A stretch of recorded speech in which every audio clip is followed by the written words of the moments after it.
All right, so welcome back, everybody. This weekend seemed like a pretty long weekend for whatever reason.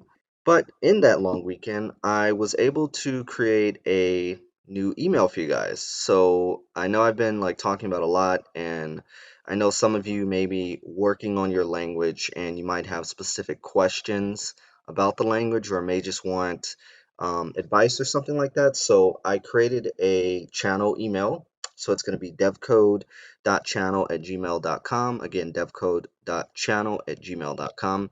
I'm actually going to put that in the link in the description below. So if you guys want to send me anything, video ideas, definitely do that. Also, send me questions if you guys have any questions about industry advice. Now, I can really only give you concrete advice as far as being an Android developer because that's what I actually do.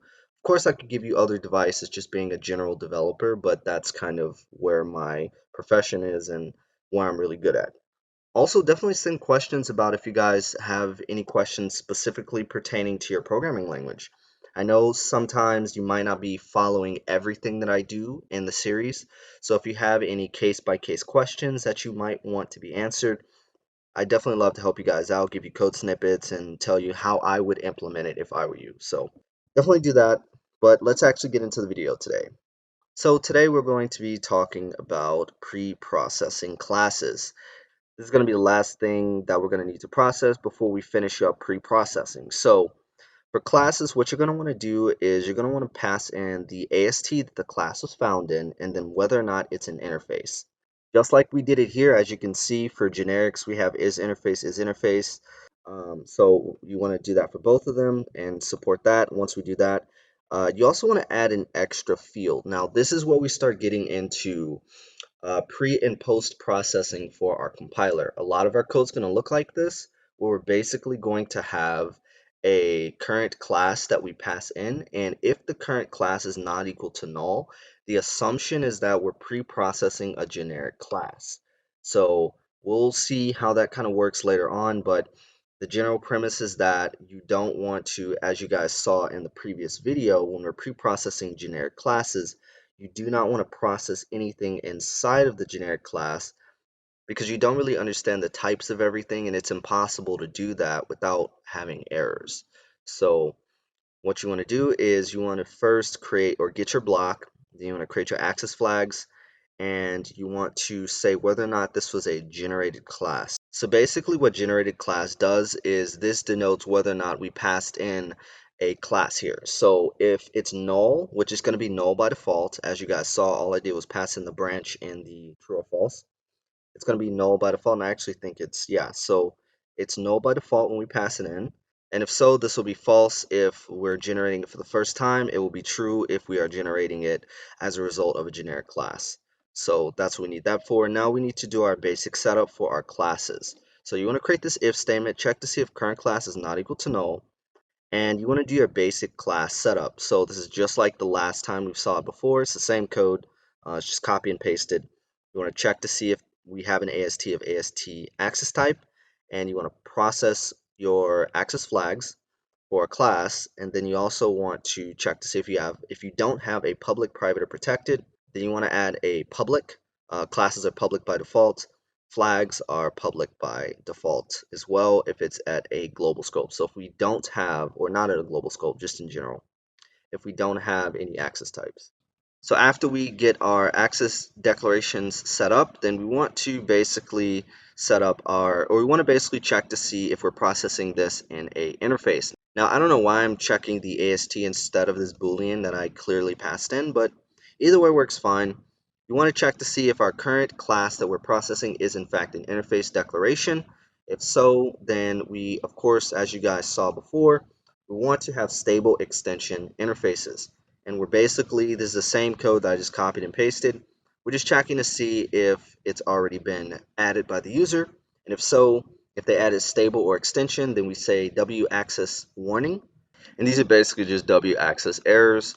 And yeah, so we do that. You can copy this code from the code that we wrote in a previous video. And if it's not a class or if it's not an interface, then we want to add this for classes. So classes by default are unstable unless the user specifies otherwise. So we want to check to see if they do not have the flag of stable. If so, then we add the flag of unstable. After that, we get the class name. It's going to be the first token in our AST, and we want to check to see where we need to create this class. So again, this is the same code that we've gone over before. We either have a global class because we're in global scope, or we have a subclass or a child class because we're inside of another class. If we are at global scope, then we add a global class. We add it to the classes list. And if it's null, then that means that we have already created the class, so we don't want to process any information in here. After that, we want to create our name. Same as always, we just pass in the module and then pass in the current name of the class. And after that, we create our child class the same way. We just, pass in the class name and all of our other data here. Check to see if it's not equal to null, and or if it's equal to null, then return, and then we build our name the same way. We just use the current scope or the parent class to generate the name. So if you guys notice, right, we have all of this code inside of this if statement here. The reason why we want to do that is because if we're pre-processing a generic class, we already are going to have all this information. We're already going to know what are the access flags that are applied to it. We're already going to have created the class, and we're already going to have the type of the class. So this is all the basic information that we don't need to process. So we want to put that inside of this if check so that we don't double process the information. So of course we check our isInterface boolean that we passed in at the top here, and we check to see if that isInterface boolean is set to true. If so, it must be an interface class, otherwise it's a normal class. And we set the type based on that value. Now here's where we set the generated class is equal to true, and what that means is that if current class is not equal to null, again that just means that we have a generic class that we're trying to generate, which is now going to basically become a real class. So that's why I add that. And after that, you want to check to see if the current address is equal to an invalid address. By default, all addresses that are created inside of a data entity are assigned to an invalid address by default every time when you create it. So you want to just check that. I think this was actually related to a previous bug that I had where I was pre-processing classes multiple times over. Now I think it's fixed, I'm pretty sure, but I just left the code in just to be safe. By the way, even if I did pre-process the class more than once, I'd get errors because I'd have double variables that were being created anyway. But nonetheless, I basically just set the address. So here's how we set class addresses. We just plus class size, which is going to represent the total amount of classes that we have in our code. After that, we have our class limit. Now this is where we get into limits in our language. As you know, not everything is infinite, so we can't just have an infinite amount of everything. We have limits for pretty much everything. So I have limits for classes, limits for fields, local fields, thread locals, functions, and other stuff as well. And you guys can copy this code down. Now, we're not really going to be going over opcode generation yet. That's going to be in a later video. It's actually going to be pretty soon. However, you could just copy this down, and this code is located inside of the opcodes code. So what you're going to want to do is you're going to want to copy this code down, and you're going to want to create a runtime folder. This is going to be the folder that's going to contain all of the code for our virtual machine. And you want to create an opcode.h file. And what that's going to do is that's going to contain all of the code for not only processing opcodes, but also opcode generation. So you guys see here, I have what's called an opcode table. And this is just a reference to my main loop for my virtual machine that has all of its instructions and it has all the addresses in there. And I have this really nice opcode builder. We don't have to go into it right now. It's really complicated. We will be going over it very soon though. But as you can see down here, I'll give you guys a quick example of how I come up with this information. So if I basically look down here, now the only way you can come up with these limits is if you've built a virtual machine.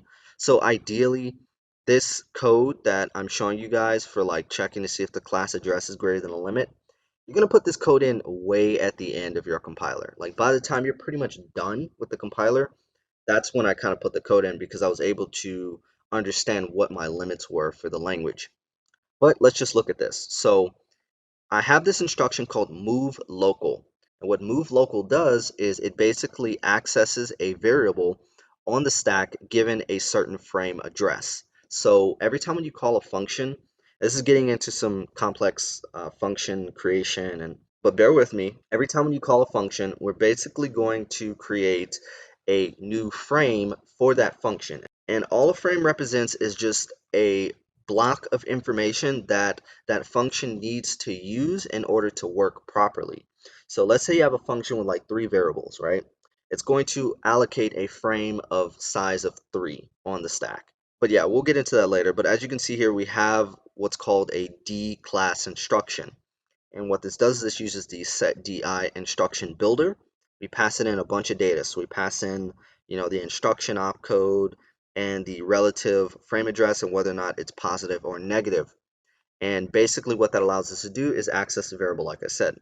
And I get limits basically by saying, all right, well, what is the D class instruction?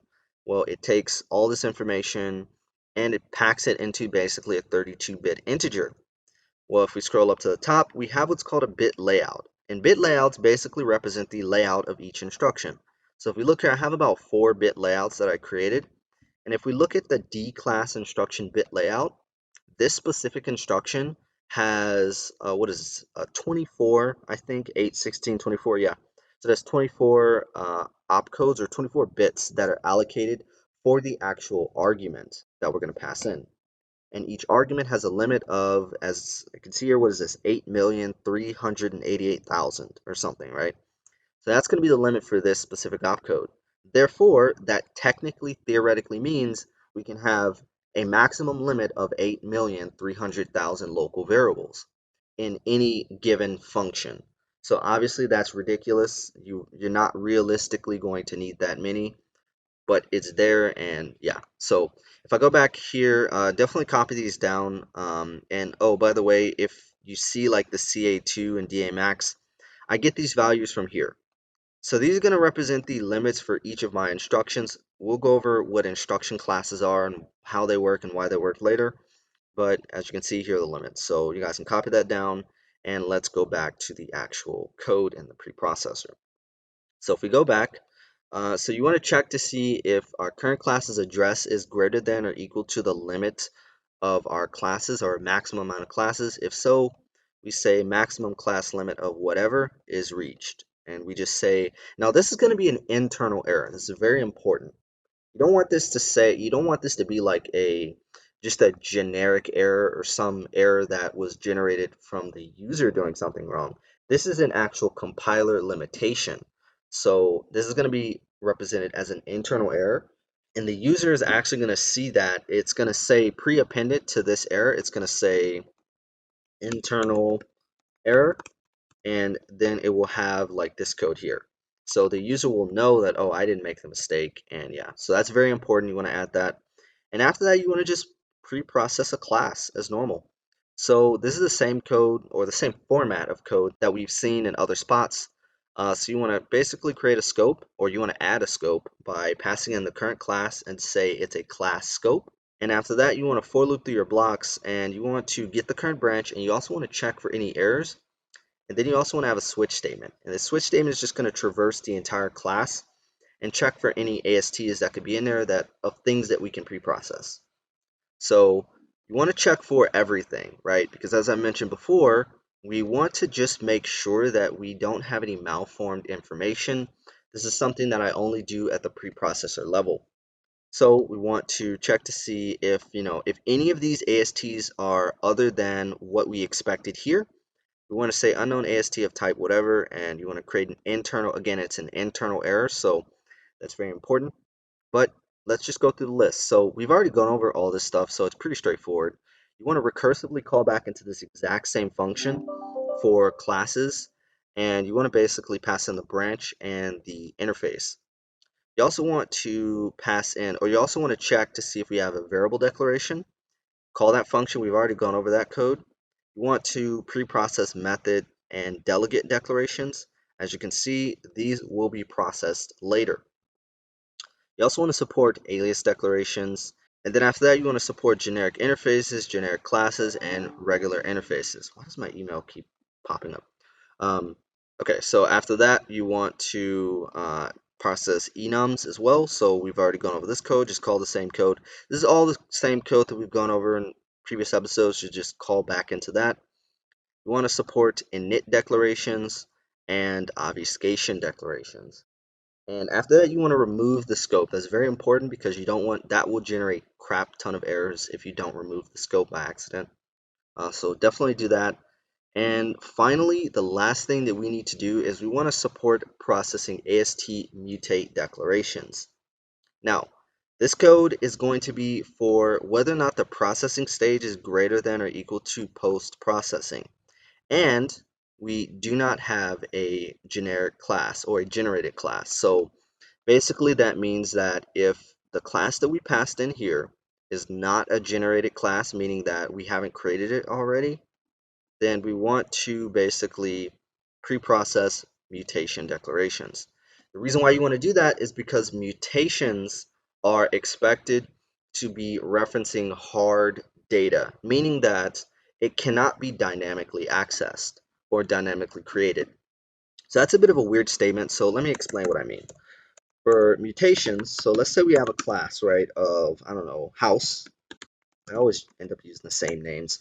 And then we have a mutate of, I don't know, let's say list, right? So if we want to mutate the class of list, L-I-S-T, of type var. So let's create a list of var, and we want to add some fields to it, right? So I don't need to add anything. I just need to kind of show you guys what I mean. So we add a bunch of code in here, and we're mutating this. That's totally fine. What if we decide to convert this house to a type of T? You cannot say list of type of T and mutate that based on dynamically whether or not we passed in information here. There's a crap ton of bugs related to that that I do not know how to fix.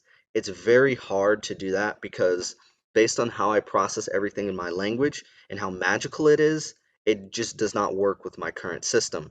So this is just a compiler limitation in terms of my ability to be able to do it versus it just not working at all. So just keep that in mind. So you actually have to pass in at the time of mutation the exact class or the exact type that you're trying to mutate in order to have this work.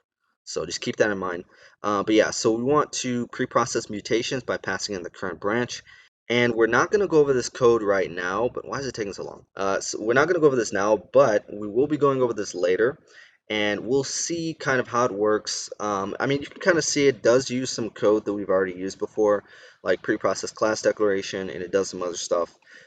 We will go over this code later. So I'm going to put a to-do here. To-do, go over, and tutorial later.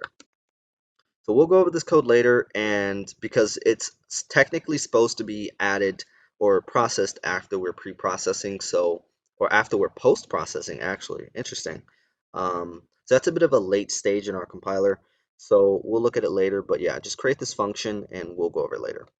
After this, what do we have to do? So if I go back to compile and I go to preprocess, so yeah, so we're pretty much done. We've done aliases, we've done variable declarations, enums, generic classes, interfaces, and classes.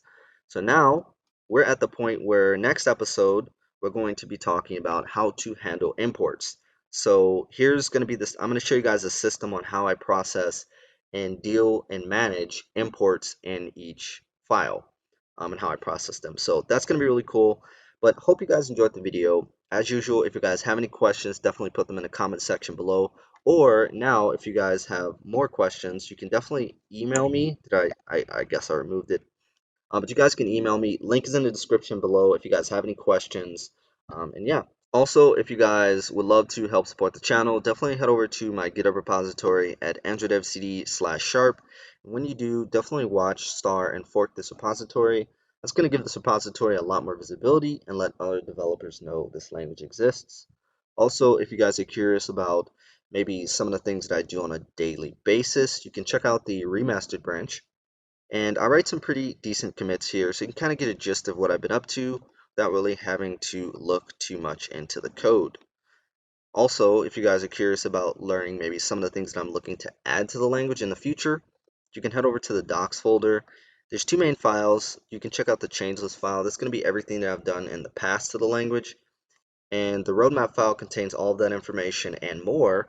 It also contains information about features and things that I'm looking to add in the future. So hope you guys enjoyed the video. As usual, if you're new to the channel, definitely consider subscribing, and until next time. I'll see you guys later.